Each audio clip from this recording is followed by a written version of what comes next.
Welcome back नाजरीन।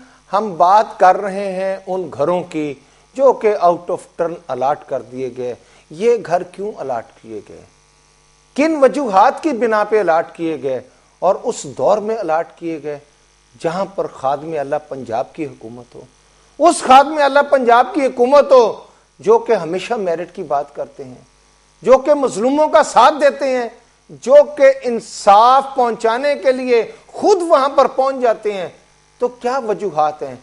क्या खादमे अल्लाह पंजाब जो हैं उनकी मसरूफियात इतनी ज्यादा हैं कि उनके नीचे काम करने वाला अमला जो है वो उनको इसी तरीके से हाथ दिखा जाए?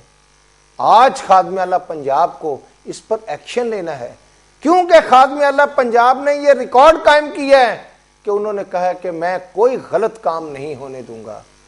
मेरी हुकूमत में चाहे वो 4 दिन की हुकूमत हो, लोग कम से कम ये तो कहें कि मेरी हुकूमत में कोई काम मेरिट से हट के नहीं हुआ। वजीर कानून भी यही बात कहते हैं, लेकिन क्यों इनके दौर में ऐसा हो रहा है?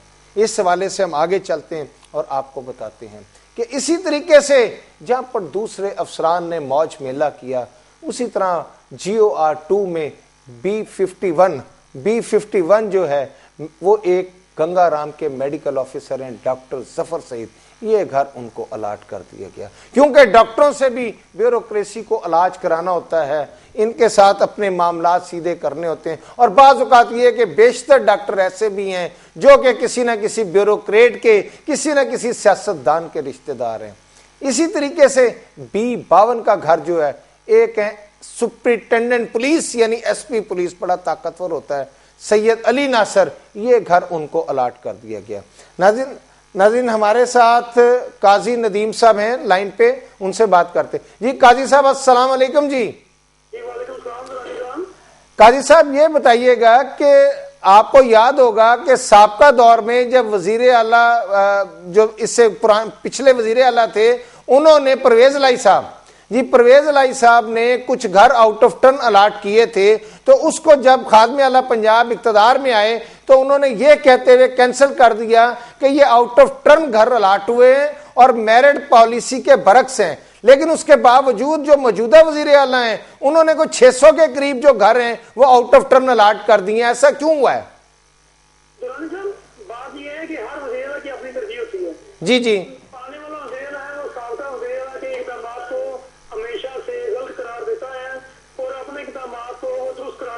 जी जी आपको याद होगा कि जब CM साहब आए थे, जी जी आपने एक बहुत अच्छी पॉलिसी अनाउंस की थी इन घरों के साथ ही, तो ये थी कि जितने भी कंट्रैक्ट पर मुलाजिम हैं, अफसरान हैं जो मुद्दत मुलाजिम खत्म होने के बाद कंट्रैक्ट पे लगे हुए थे भारी भारी तनख्वाहों पे, उनको उन्होंने नौकरियां खत्म कर दी थी, खत्म कर दिए थे, जिस तरह ये घर खत्म किए थे। अब हम देखें 5 साल बाद उसी तरह घर अलाट हुए आउट ऑफ टर्न, और उसी तरह वो जो लोग उन्होंने खत्म किए थे वो फौज जफर मौज फिर कंट्रैक्ट में भर्ती हुई है। तो लिहाजा ये कहना कि साबका पुलिस की गलती या ये पुलिस की गलती, इसके वजह से ये कहा जा सकता है कि वो जो जिद्दत उन्होंने अपनाई थी चौधरी परवेज साहब ने, उसको बिद्दत के तौर पे इन्होंने अपनाया हुआ है। कैसा मैं आपसे ये पूछना चाहूंगा कि खादमे अल्लाह पंजाब जो हैं उन्होंने तो हमेशा मेरिट की बात की है, तो यहाँ पर मेरिट कौन सा रह गया? देखिए मेरिट ये है कि अगर आपके किसी चीज को चाहिए तो उसके लिए तो मेरिट है, लेकिन जिसकी समरी या नोट फॉर प्रिंसेस सेक्रेटरी टू CM एक आधे सफे का हो गया, उसके लिए कोई मेरिट नहीं रहता। मेरिट सिर्फ ये है कि पावर कितनी है, माइट इज राइट है, डंडा है, जिसके पास भारी डंडा है उसके लिए मेरिट है, जिसके पास भारी डंडा नहीं है उसके लिए कोई मेरिट नहीं है। और यहाँ पे अलॉटमेंट चाहे प्लाटों की माजी में हो चाहे हाल में घरों की हो, वो भाई डंडे और माइट के तौर पर ही होती है। अच्छा काजी साहब एक बात और बताइएगा कि खास तौर पे GORs में बाज लोगों को ऐसे घर और ऐसी कोठियां अलाट कर दी गई हैं जिनकी इंटाइटलमेंट नहीं थी और अबव इंटाइटलमेंट उनको अलाट किए गए। दुरानी साहब आपकी मालूमात 100% नहीं 1000% ठीक है, लेकिन इसमें एक और चीज इजाफा कर लें, कुछ लोग ऐसे भी हैं जिनके टाइटल होना तो दूर की बात, उनका GOR में रहना भी नामुमकिन नहीं है, वो लोग भी घर लेके बैठे हुए हैं। ऐसे लोग जिनको रिटायर हुए अरसा दराज हुआ, जिनका कंट्रैक्ट नहीं है, उन्होंने कब्जे नहीं छोड़े, वो सिर्फ ये करते हैं जिन्होंने ये इनका जो SN GAD का मुतलका विंग है जो इन घरों की अलॉटमेंट करता है उसके लोग इनके साथ मिले हुए हैं। वो अपने बंदों को नवाजने के लिए उनको कहते हैं सिविल अदालत से जाके स्टे ले आए, आम सा वकील करते हैं, स्टे आता है और वो लंबे लंबे अरसे के लिए बैठ जाते हैं। यही वजह है कि वो जो आपने अभी निशानदेही की गैर कानूनी अलॉटमेंट की, ये सिलसिला रुका नहीं है, माजी की निस्बत बढ़ गया और मजीद बढ़ रहा है। रोजाना की बुनियाद पे एक बड़ी तादाद में ऑर्डर निकलते हैं। वो ऑर्डर्स कौन निकालता है कौन नहीं, अगर सीएम साहब को नहीं पता तो उनको पता होना चाहिए तो उनके नाम पे कौन ये काम कर रहा है। काजी साहब ये बताइएगा कि कौन लोग हैं, क्योंकि देखे ना वजीर आला तो खुद इतने मसरूफ होते हैं, कौन सा ऐसा ग्रुप काम कर रहा है जो कि आज भी लोगों से लाखों रुपया लेके तो घरों की अलॉटमेंट कर रहा है? चले एक नाम, मैं नाम तो नहीं बताता, चोर की दाढ़ी में शतीर वाला साहब है, आप SNGD के मुतलका लिंक को चेक कर लें। एक बंदा वहां पे आया एक आम सीए से, फिर वो बाद में मुझे सेठ बना, अब वो उससे तरक्की कर गया।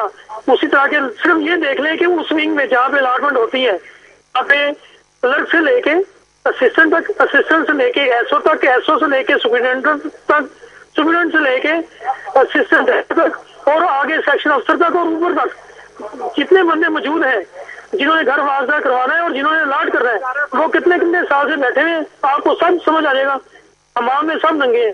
अच्छा काजी साहब, आखिर में दो बातें पूछना चाहूंगा, ये भी बता दीजिएगा कि यहाँ पर बहुत सारे अफसर ऐसे भी रिहाइश पजीर हैं जिन्होंने कई कई सालों से पेमेंट नहीं की, यानी किराया अदा नहीं किया। और दूसरी बात यह है कि आप इसका हल भी बताइएगा कि जो अफसरान लाइन में लगे हुए 20-20 साल से, वो जाएं तो कहां जाएं, उन्हें क्या करना चाहिए? इन दोनों बातों का जवाब दे दीजिए। साहब आज सुबह ही एक मेरे अफसर से बात हुई, उसको घर अलॉट हुआ है, उसने कहा जी मुझे घर अलॉट इसलिए हुआ था कि मैं मेरिट पे आया था, मैं लाइन पे लग गया लेकिन कब्जा नहीं मिला। मैं कहा जी कितना अर्सा हो गया? कहता जी 6.5 माह हो गया, कब्जा नहीं मिला। मैंने कहा पूछा वजह? कहा जी वजह ये है, एक तो मेरी सिफारिश नहीं है, नंबर 2 उस सेक्शन में मेरे असर रसूख नहीं है, और नंबर 3 मैं सीएम हाउस का रसाई नहीं रखता। जी जी ठीक है। तो हमारे ब्यूरो, लोग कहते हैं ब्यूरोक्रेसी करप्ट है, सब कुछ है, लेकिन देखें ब्यूरोक्रेसी में भी लोग ऐसे मौजूद हैं जो कि बेबस हैं, इनके पास सीट है, इख्तियार है, लेकिन वो अपने लिए कुछ नहीं कर सकते। और ये वो लोग जो गिनती में चंद एक है, मुट्ठी के बराबर है, मुट्ठी है, लेकिन वो छाए हुए हैं और उन्होंने अपनी मुनाफली कायम की हुई है। और वो मुनाफली चाहे GOR 1 में है, चाहे GOR 2 में है, चाहे GOR 3 में है। और एक और बात नोट कर लें, आज आपने GOR का केस छेड़ा है तो एक और प्रोग्राम करें कि GOR 1 की बनिस्बत बाकी जो GORs हैं 2, 3, 4, 5, 6 उनके रहने वालों को सूरतें क्या मुयसर है, उनकी सिक्योरिटी के लिए क्या है, और GOR 1 वालों की सिक्योरिटी के लिए क्या है, उनको क्या सूरतें मुयसर है। कैसा, बहुत बहुत शुक्रिया आपका, थैंक यू वेरी मच। नाज़रीन, आपने देखा कि हमारे साथ काजी नदीम इकबाल साहब थे, सीनियर सहाफ़ी हैं। इन्होंने बहुत सारी बातों का इंकशाफ किया है और काफ़ी सालों से ये सिविल सेक्रेटेरिएट की बीट को भी कवर कर रहे हैं। बात सिर्फ यही है कि क्या वज़ीर आला पंजाब, जो कि हमेशा मेरिट की बात करते हैं, जिन्होंने हमेशा मलहूज़े खातर मेरिट पे रखा हर काम को, तो क्या उनको इस बात का नहीं पता कौन लोग हैं जो उनकी छतर छाया के नीचे इस तरह के काम कर रहे हैं? हम इस पे बहस करेंगे, आपको पहले मैं डिटेल बताता जाऊं। इसी तरीके से GOR 2 में B52 का घर जो है वो SP सैयद अली नासर को दे दिया गया। अब हम आते हैं उन लेक्चरार्स की तरफ से, जहां पर डॉक्टर्स भी हैं, लेक्चरार्स भी हैं, लेकिन इनमें ज्यादातर तादाद खवातीन की है और इसमें कम से कम 41 खवातीन हैं जो कि खुश नसीब खवातीन हैं जिनको ये घर मिल गए, जो कि आउट ऑफ टर्न मिले हैं। उनका ना तो वो उनकी टर्न थी और ना ही जो है वो उस लाइन में थी, लेकिन उसके बावजूद उनको सिफारिश से घर मिल गए। C5 जो है ये एक लेक्चरार हैं नादिया हारून, ये घर उनके हवाले कर दिया गया आउट ऑफ टर्न अलॉटमेंट करने के बाद। इसी तरीके से पैसी में मेडिकल डायरेक्टर हैं अब्दुल रहमान, उनको B40 का घर अलॉट कर दिया गया। चीफ मिनिस्टर सेक्रेटेरिएट भी इस हवाले से पीछे नहीं रहा और चीफ मिनिस्टर सेक्रेटेरिएट में काम करने वाले कम से कम 140 लोगों को सरकारी घर अलॉट हो गए। उनकी तो मौज लग गई। आज तक सीएम सेक्रेटेरिएट में तैनात लोगों में से मैक्सिमम अगर किसी को घर मिलते थे तो 10 या 20 लोगों को घर मिलते थे, लेकिन खादिम अल्लाह पंजाब के दौर में 150 से ज्यादा सीएम सेक्रेटेरिएट में काम करने वालों को आउट ऑफ टर्न, कोई कानून नहीं, कोई जाब्ता नहीं, कोई कुछ नहीं, सिर्फ और सिर्फ क्योंकि वो सीएम सेक्रेटेरिएट में काम करते हैं, वो खादमे अल्लाह पंजाब के साथ काम करते हैं, और उसका सबसे बड़ा क्राइटेरिया ये है कि वो खादमे अल्लाह पंजाब जो ताकतवर तरीन सूबे के हाकम हैं उनके साथ काम करते हैं, उनके दफ्तर में काम करते हैं। तो उनको घर ना देके ब्यूरोक्रेसी ने क्या चलना है कि नहीं चलना। और वो घर जो है ना सीएम सेक्रेटेरिएट में काम करने वाले 140 से ज्यादा लोगों को दिए गए। ये B48 का जो घर है, ये एडिशनल सेक्रेटरी जो कि सीएम सेक्रेटेरिएट में काम करते हैं, ये घर उनको अलॉट कर दिया गया। नाज़रीन, हमारे साथ एक कॉलर है, उनसे बात करते हैं। अस्सलाम वालेकुम जी। वालेकुम सलाम सर, क्या हाल है जी? बहुत शुक्रिया मेरे भाई। कौन साहब और कहां से बात कर रहे हैं? जी मैं मोहम्मद खालिद बोल रहा हूँ भावलपुर से। जी जनाब खालिद साहब फरमाएं, क्या कहना चाहते हैं? जी मैं आप सबसे पहले आपको बात देना चाहता हूँ कि आपका बहुत अच्छा प्रोग्राम है, माशाल्लाह बहुत आपने अच्छा किया है।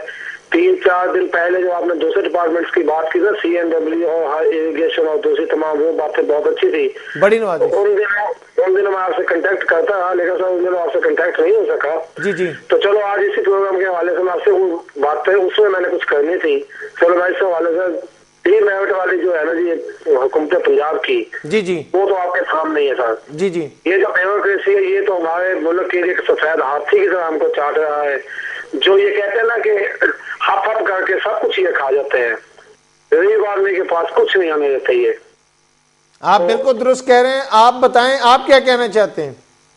मैं कहना चाहता हूँ ये जो इन्होंने ये अलॉटमेंट जो की हुई है, मेरिट से हट के साथ लोगों के ट्रांसफर हो जाते हैं, कई वो साल और साल तक बैठे रहते हैं, कोई नहीं छोड़ता। जो गरीब लोग दूसरे दरखास्त जो अलॉट कराने के ख्वाहिशमंद होते हैं, उन बेचारों को कोई घर नहीं मिलता। बहुत बहुत शुक्रिया मेरे भाई।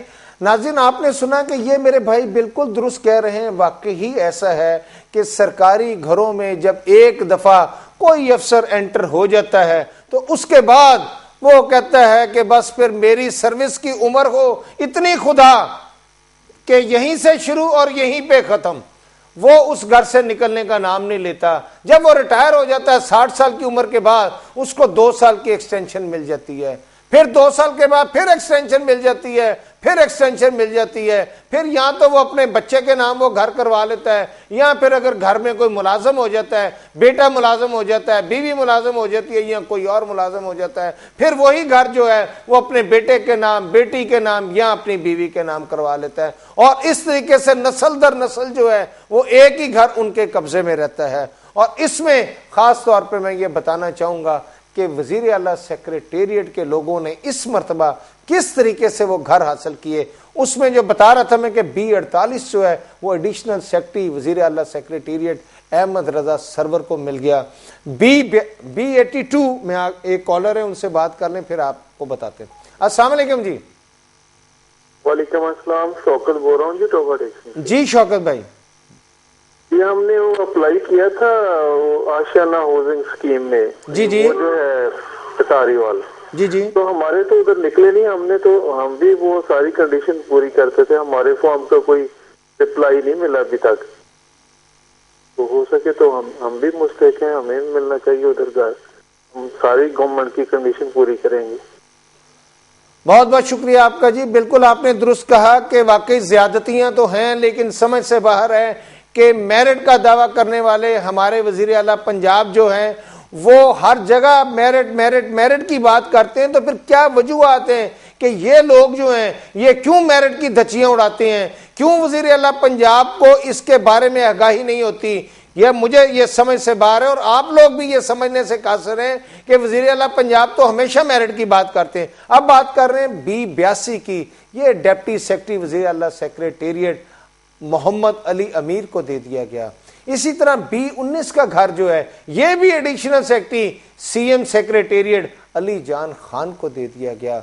और B41 का घर ये स्पेशल सेक्रेटरी थे पहले नूरुल्लाह मेंगल जो आज DCO लाहौर हैं, इनको सबसे पहले जो घर अलॉट हुआ वो B41 हुआ। और क्योंकि ये बहुत ज्यादा चहेते हैं, उसके बाद ये अब DCO हाउस में चले गए। हमारे साथ एक कॉलर है, उनसे बात कर। जी अस्सलाम वालेकुम जी। वालेकुम जनाब। जी कौन साहब और कहां से बात कर रहे हैं? जी मैं सरगोदा से बात कर रहा हूँ अली। जी जी फरमाइएगा। आपका एक टॉपिक तो नहीं है, लेकिन मैं उससे थोड़ा सा हटके एक तवज्जो दिलवाना चाहता हूँ आपकी। जी जी फरमाएं।